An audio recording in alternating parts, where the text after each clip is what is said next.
तर इकडे पुणे मुंबई कनेक्टिंग लिंकवरची वाहतूक पुन्हा सुरू झाली आहे। दरड कोसळल्यामुळे मुंबईच्या दिशेने येणाऱ्या लेनवर वाहतूक बंद करण्यात आलेली होती। महामार्गाची दरड आता हटवली आहे, त्यानंतर वाहतूक 2 लेनवरून पूर्ववत करण्यात आली। वाहन चालकांना मात्र सतर्क राहण्याच्या सूचना देण्यात आल्या आहेत। कनेक्टिंग लिंक आता सुरू झालेला आहे, मात्र तरी देखील वाहन चालकांनी सतर्क राहावं अशा प्रकारच्या या सूचना देण्यात आलेल्या आहेत। आणखी सविस्तर तपशील जाणून घेऊया। आमचे प्रतिनिधी निलेश खरमरे सध्या आपल्याबरोबर जोडले गेलेत। निलेश, दरड कोसळल्यामुळे कनेक्टिंग लिंक बंद झाला होता, अनेक राजकीय यावरून घमासान सुद्धा सुरू झालेलं आपण पाहिलं होतं। सर्वसामान्य पुणे मुंबई प्रवास करणाऱ्यांसाठी मोठा कठीण रस्ता बनला होता, आता मात्र वाहतूक सुरळीत झाल्याचं कळतंय। काय नेमके तपशील? नक्कीच अनुपमा, काल जर बघितलं तर खोपोली साईडचं जे मिसिंग लिंकचं जे मेन दरवाजा आहे त्या ठिकाणी दरड कोसळली होती आणि त्या अनुषंगाने सगळाच मार्ग जो आहे तो बंद झाला होता।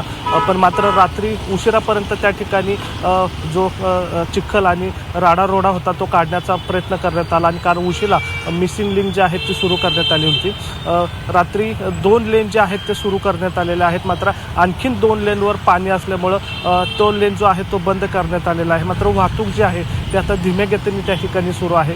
तर दुसरीकडं लोहमार्ग जो होता तो सुद्धा काल बंद करण्यात आला होता, तिथंही दरड मोठ्या प्रमाणात पडली होती, तोही मार्ग काल रात्री सुरू करण्यात आलेला आहे। त्यामुळे एक्सप्रेस असेल किंवा रेल्वे मार्ग असेल ते दोन्ही मार्ग जे आहेत ते आता सुरू झालेला आपल्याला पाहायला मिळतात। मात्र जर पावसाची परिस्थिती तर बघितली तर पावसात पुणे जिल्ह्यामध्ये जवळपास 22 ठिकाणी दरडी जे आहेत ते मोठ्या स्वरूपात पडलेल्या आपल्याला माहिती मिळाली आहे आणि त्याच अनुषंगाने जवळपास 9 मोठे जे रस्ते आहेत ते रस्ते या ठिकाणी बंद झालेले आहेत। कालच्या तुलनेत जर बघितलं तर आज सुद्धा तसाच पाऊस आहे।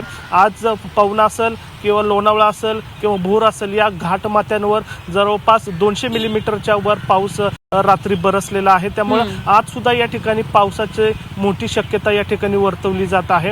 आज काही ठिकाणी रेड आणि ऑरेंज अलर्ट देण्यात आलेला आहे, त्यामुळे शाळांना सुद्धा या ठिकाणी सुट्टी देण्यात आलेली आहे। मात्र आज जर बघितलं तर एक्सप्रेसवरची जी वाहतूक आहे ती पूर्णपणे सुरळीत आहे।